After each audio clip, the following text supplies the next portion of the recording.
Alright guys, in the next lesson, I've got a coding exercise for you, and it's meant to test your understanding of JavaScript variables.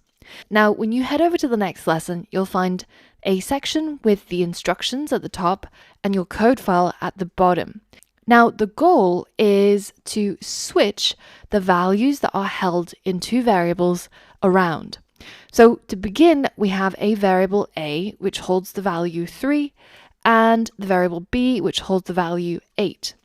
Now, you have to write some code on lines 7, 8, and 9 so that the values are switched around, so that a holds 8 instead, and b holds 3.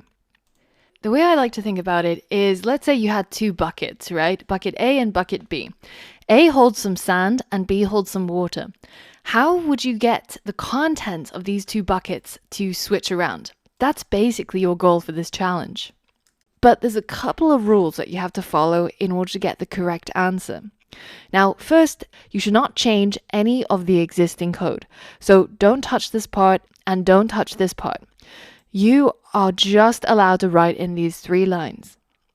Now, the second rule is you're not allowed to type any numbers. You can't just simply say, well, A equals 8 and B equals 3.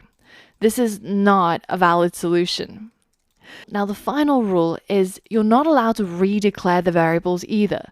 So you can't, for example, just say, well, now A equals 8 and B equals 3. This is also wrong.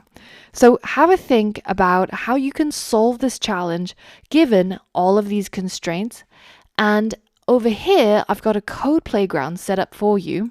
So when you click on it, you should be taken to the same file where you can write your code. And you can use this playground to test out your code. So for example, at the moment, if I just click run, then it's going to log that A is 3 and B is 8.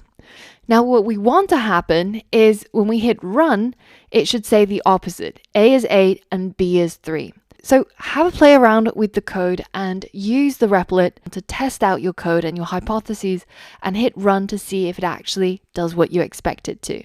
And then once you think you've got the solution, then go ahead and write them in your code file here, and you can click on checked solution to see if you got the answer right.